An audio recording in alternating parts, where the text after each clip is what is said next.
เกิดในดินกินในป่าเป็นลูกชาวนาที่มีฟันอันยิ่งใหญ่ออกมาสู่ชีวิตอยู่ในโลกอันกว้างไกลน้ำตาไหลใจแสนทรมาน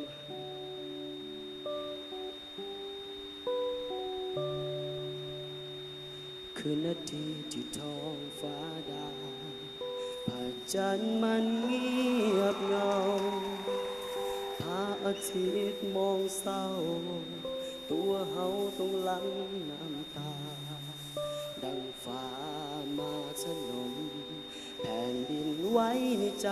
สลายโอ้ความฝันที่ตั้งเอาไว้ล่องลอยไปตามขอบฟ้า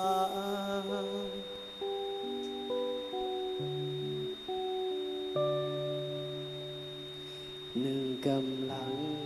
หัวใจต้องไปดังที่คิดใฝ่ฝันแม้จะมีสิ่งมาขวางกันแต่บ่หยุดฝันตามเส้นทางของนักสู้อยู่เพื่อชีวิตเลขิตสร้างความดีโดยความหักความศรัทธากับฝันที่มีสู้เต็มที่เกิดชาตินี้เพียงคนเดียวเมื่อลมหายใจยังบ่สิ้นคอยจะบินขึ้นท้องฟ้าจะไปด้วยสองขาเพื่อไขว่คว้าดาวดวงนั้นเป็นดวงดาวมหัศจรรย์เป็นความฝันที่ตั้งเอาไว้จะสู้สุดใจยังบ่ตายก็บ่ท้อ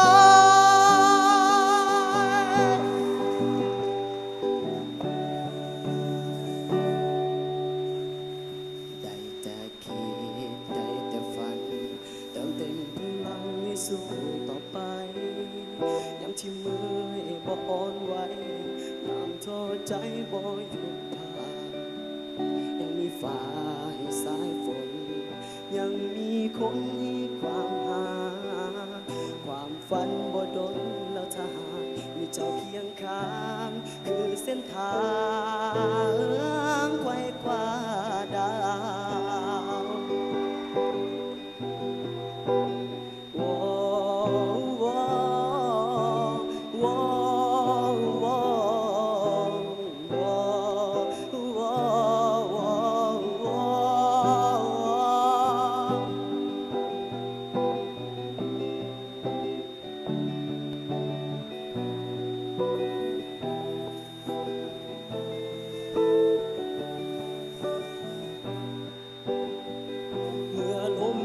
ใจยังบ่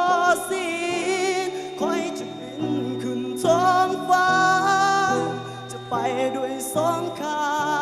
เพื่อไขว่คว้าดาวดวงนั้นเป็นดวงดาวมหัศจรรย์เป็นความฝันที่ตั้งเอาไว้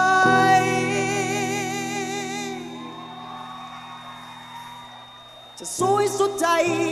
ยังบ่ตายก็บ่ท้อ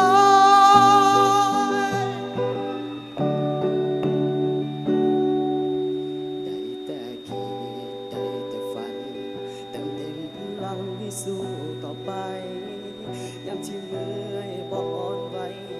ยามท้อใจบ่หยุดผ่านยังมีฟ้าให้สายฝนยังมีคนมีความ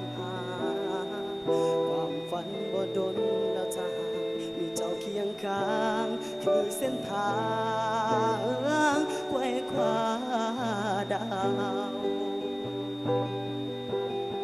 จะกอดความฝันไว้ในใจของเราสร้างขึ้นให้เป็นดาวอยู่บนฟากฟ้า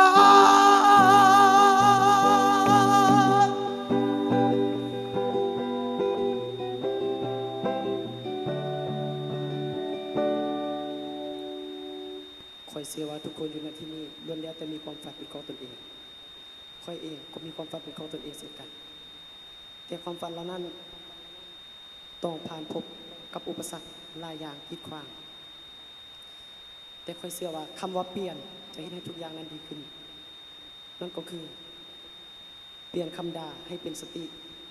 เปลี่ยนคำตำหนิให้เป็นวิสาเปลี่ยนคำดูถูกย่อเย้ยให้เป็นปัญญาแล้วเปลี่ยนคำนินทาให้เป็นคำสอนสู่ชีวิตพวกเราจะคว้าดาวไปพร้อมกันดีที่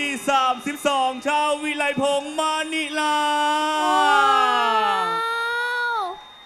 โอ้ เป็นผู้ชายที่แบบเจ้าสู้แหงคำว่าเจ้าสู้หลายบาดใจขนาดเลย มาฟังคำคอมเมนต์จากทางคณะกรรมการในดีกว่าเป็นจะไหนนมน้อยมาจากหลวงพระบางบทธรรมดา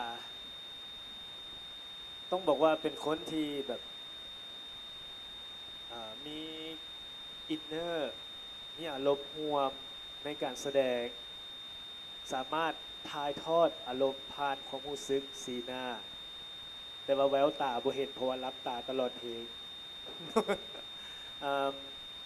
เรื่องอารมณ์เพลงนี้ต้องบอกว่ามันมาเต็มๆเรื่องคำเว้าจาพาทีถือว่าได้เหตุการณ์บ้านมาดีการแสดงมันเลยออกมาค่อนข้างที่จะสมบูรณ์นะแต่ถามมันคันว่าเรื่องเนื้อเสียงเรื่องเสียงเหนือมูบอกับบทถึงขนาดมันเหนือมูแต่ก็อยู่ในระดับที่ดีแต่ทรงเสยเรื่องของการแสดงเพราะว่าเป็นคนที่เกิดมาเพื่อเป็นนักแสดงไอ้ว่าสมเสยนะคือว่าสิได้เห็นเจ้าในหอบต่อไปถ้าสมมติว่าเจ้าได้เข้าในหอบต่อไปเนี่ยไอ้ก็อยากเบิ่งว่าโอ๊ยเจ้าเสียอย่างมาแสดงไอ้เบิ่งนะมากเป็นคนมีความมั่นใจสูงสมเสย เข้าใจหลาย เจ้าสบายดีน้องซ้าย เจ้าสบายดี โอ้ขอบใจเด้อที่ว่าเฮ็ดให้ไกลเกือบให้เพราะว่าอินไปกับน้องเนาะเก่งหลายไกลมักคนที่ให้กำลังใจตัวเองและยังให้กำลังใจคนอื่นเนาะอันนี้คือสิ่งที่ดี แล้วตอนนี้น้องฮู้บ่น้องคือไอ้ตีอุดาลายคนที่2เลยเด้ เข้าใจหลาย ยังบ่เห็นไผ่คือไอ้ตีเลย แต่ว่ามื้อนี้เห็นเจ้าคือไอ้ตีถ้าเจ้ายังรักษาและยังสืบต่อความเก่งในเรื่องของการเล่นดนตรีเรื่องของอารมณ์อินเนอร์แล้วก็เรื่องการทรงกำลังใจแบบนี้ เจ้าจะเป็นไอ้ตีอุดาไลคนที่2หลังจากไอ้ตีเรารีไทร์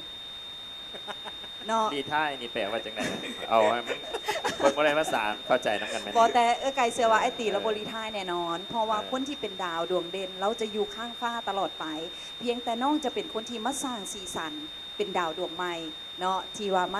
าสร้างสีสันและที่สำคัญแมนในสิ่งที่ไอ้ตีเราว่ามือนี้แมนแล้วเนาะที่ว่าการแสดงของน้องโดยรวมแล้วถือว่าเฮ็ดให้ทุกคนมีอารมณ์ร่วมกับน้อง แต่สิ่งหนึ่งคือน้องต้องได้ปรับปรุงด่วนเลยคือการรับตา การรับตาน้องฮู้บอเวลาเขาแสดงนะถ้าเขารับตานะคือเขาเก็บอารมณ์เขาไว้แต่เขาคนเดียวเนาะเพราะว่าทุกคนนะได้อารมณ์ของน้องคือย้อนเสียงเพลงน้องกับเสียงดนตรีเท่านั้นเนาะเพราะว่าเสียงน้องอ้อนแบบเป็นไตอีโตนหรือไกลแบบอุ้ยอีโตนเด้แพงเด้อย่างสินะแต่ถ้าสมมุติว่าน้องมืนตาขึ้นมาหลายๆทรงอารมณ์เบิงคนเบิงทรงสายตาคนนะเฮงสิให้น้ำเจ้าหลายเนาะอันนี้คือเทคนิคอย่างหนึ่งที่เจ้าต้องได้ไปเพิ่มแต่ไก่นั้นถือว่าดีพอสมควรแต่ว่าในรอบต่อไปถ้าเราได้เจอกันอีกไก่หวังว่าน้องจะมีพิเศษเฮ็ดให้ทุกคนได้ให้น้ำน้องขอให้โชคดี ขอเข้าใจ เดี๋ยวถามก่อนน้อยหนึ่งแต่งเพลงเองเหรอ เจ้าแม่นแล้ว โอ้ กันยังว่าไอ้ตีอุดาไลสอง ต้องบอกว่าเจ้าได้ก้าวมาแล้ว อย่าสุดถอยหลังนะให้ก้าวต่อไป เอาอาเจีย เนาะ2คนนั้นย่องหลายแล้วมาหาไอ้ายกับสิย่องเติมอีกน้อยหนึงเนาะก็คือเราเป็นโซ่ที่ดีหลายน้องมาประกวดเมื่อกี้นี้ไอ้เบิงคือไอ้มาเบิงโซเนาะอันบ่ได้เบิงประกวดเนาะเรื่องของคะแนนโซนี่ไอ้ให้น้องเต็มเลยก็คือ45คะแนนเนาะน้องเอาไปเต็มเลยเนาะเมื่อกี้นี้แต่ว่า อย่าลืมเนาะในการโซในการแข่งงานประกวดถ้าเป็นเขาไอ้ฮู้ว่าน้องมีความสามารถเรื่องการแต่งเพลงเอง ถ้าเขาเอาเพลงน้อยที่เขาแบบแต่งเอง แล้วหาก็มาห้องนะให้คนฟัง มันอาจจะกินใจอยู่แต่มันสิกินใจแบบน้ำโบเต็มทีมันอาจจะกินใจมอง70%เนาะอันนี้ขอแนะนำถ้าทางงานประกวดเขาควรเอาเพลงที่มันดังหันอยู่แล้วมาห้อง แล้วมาทายทอดโดยอารมณ์ของเขาฟีลลิ่งของเขาเองจังสิมันแหงสิเพิ่มเอาให้เต็มร้อยเนาะอันนี้ก็ขอฝากเนี่ยอ่ะสมเสยเนาะ โอ้ สำหรับน้อง ขอบใจหลายๆ นี่ขอบใจทั้งคณะกรรมการและพร้อมด้วยดีที่ 32 วิไลพงษ์มานิลา โดย